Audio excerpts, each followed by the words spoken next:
Hi doing everybody, Jonathan here, and in this video I'm going to go over exactly why you as a fitness professional should not put your pricing anywhere on your publicly viewed website. All right, so how long is this going to take? I'd like to say that it's going to take 5 minutes, but it may take a little bit longer, so this is what I'm going to do for you. All right, so for those of you that are like casuals that really don't care, I'm going to spend 2 minutes explaining the answers so that you know. All right, for those of you that are serious, after those 2 minutes, I'm going to spend about 3 minutes explaining client purchasing behavior and buying psychology so that you understand. And then for those of you that really want to be successful, I'll spend an extra minute explaining how to get better at this. All right, so it might take 2 minutes, it might take like 5 minutes, it might take like 7 minutes. But if you're really serious, you can stay all the way to the end. So let's go over this topic. Now, I build websites for trainers, okay? And if you've never checked out our FitBoss hosting platform, you can go over to dumbbellstodollars.com and then you can check out our website hosting service and you can look at our portfolio and see why our hosting for trainers is better than anybody else. But in order to stay good at what I do when it comes to building websites, I often look at what's out there, and I notice that trainers make a lot of mistakes when they're building their websites. And I can make a 20-minute video going over each and every single mistake that they make.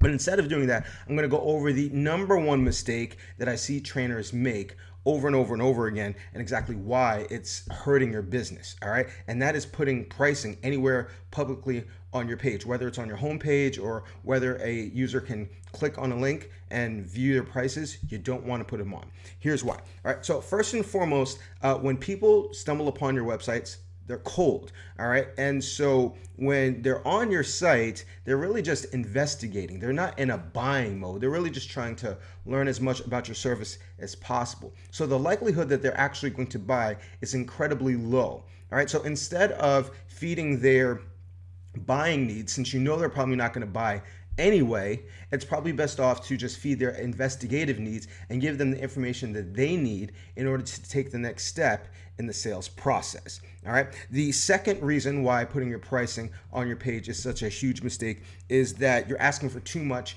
too soon. All right. So essentially, everything is a sale. And we're going to talk about more of this when we get into the second section of this video. Everything where it's an exchange of valuable goods, ideas, or services is a sale. And it's not just about getting money, getting information is also a sale. So really, you're bypassing the aspect of getting some clients' information, which is valuable to them, and you're going straight for the money, all right, when you put your prices on your website. That's like going to a club and then instead of asking a girl for her number, just pulling out an engagement ring. So you're going too fast, too soon for somebody that's in the exploratory mode. All right, the third reason that you don't want to put your pricing on your website publicly is that you give your clients another reason not to talk to you. So when people call me up or when people ask about my services, the number one question they have is usually, how much do you charge? Okay, and I purposefully leave that off of my website because I know that's going to get them to take action. If they like the information that they're reading on my website, they're going to want to learn more about it, and that's going to be the thing that makes them call me, all right, because that's the one thing that's missing. They need to know the prices. However, if the prices are there, then they have no reason to ask any more questions. So when somebody asks me, what are your prices? That gives me the opportunity to say, hey, we have a range of prices, but first let me ask some information so I can get the information that I need. And if you are doing this fitness thing right, your pricing is probably a little bit more than somebody, that knows nothing about you is willing to spend on the outset. Somebody might be willing to pay $3,000 for your services if they spoke to you and they understood everything about what you offer.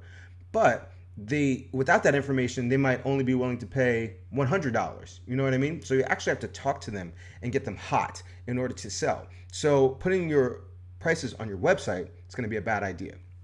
All right, so what's the alternative? Instead of putting it on your public area of your website, you put it in a private section that people only get access to after they've spoken to you. So when my clients know, like, and trust me, and they're hot, then I can say, oh yeah, go over to the private page, the membership area. That's where all the buttons are. You can just click right there. I get no pushback because they already know my pricing. They've already spoken to me. And they've already tried my prices. So those are the 4 reasons on why you don't want to put your pricing directly on your website.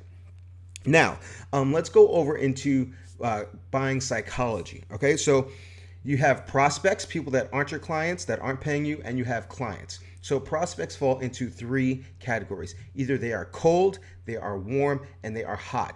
And their temperature essentially determines how much they're willing to, or how much you can sell them. You know, something expensive, something not expensive, something free. All right. So when a client just stumbles upon your website, they're actually cold. So the chances of you making a sale in terms of money is very low. All right. So instead of trying to get money, because only hot clients give you money, instead of getting money, what you're trying to sell them on is information. That is why when we talk about what goes on your homepage and what goes on any publicly viewed area of your website, you really just want to have a form. Your goal is to get your clients to fill out a form.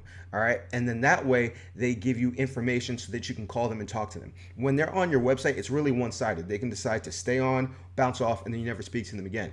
But if your website is good enough that you get them to fill out the form, then now you have agency in whether or not they can engage in the sales process. You can call them, you can answer questions that they have, something that you may have left out on the website, you can actually answer on the phone or in person. So the ability to turn a cold client into a warm client, and that's somebody that's willing to give you the information so you can talk, is very important.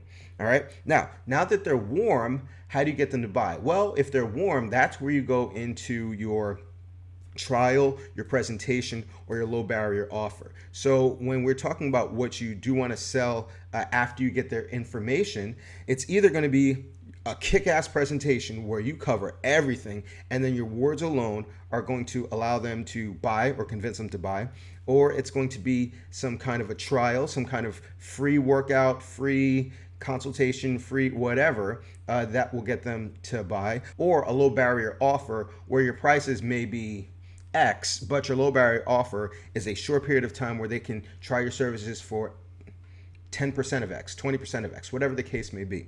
That way you can turn a client from warm to hot. All right. So after they've done either your presentation, your trial, or your low barrier offer, that's when you're going to be able to sell.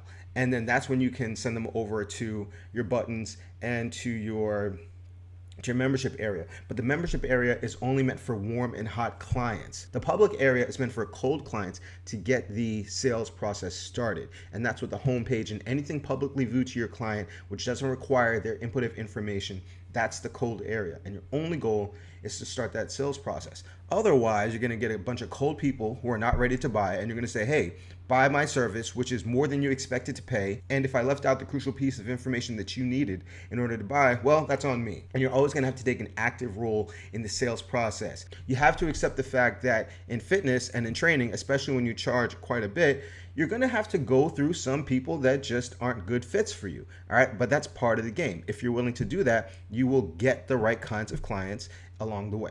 All right, so that's about it. I hope you found this video helpful. I went deep into the psychology. I talked a lot longer than I did, but I left it so that if you're really serious, you watch it all the way through. So if you want to learn more, I would definitely recommend that you go over to my Dumbbells to Dollars course at www.dumbbellstodollars.com. Check out our FitBoss hosting service so that you can avoid all the mistakes, not just this one. And of course, if you found this information helpful, the least that you could possibly do is like this video and hit a comment on this video. Now, if you're not logged into YouTube, log into YouTube, come back and then like the video, comment on the video. It's gonna take you 30 seconds and it really helps this channel out. So help me out. I got 2 babies to feed and 7 baby mamas to support. So thank you for watching. And as always, remember to eat healthy, hydrate, drive safe. Stress levels don't get rest, don't slap anybody. Love your clients, say I love you back. I'll see y'all tomorrow or the next day, and you have a good one.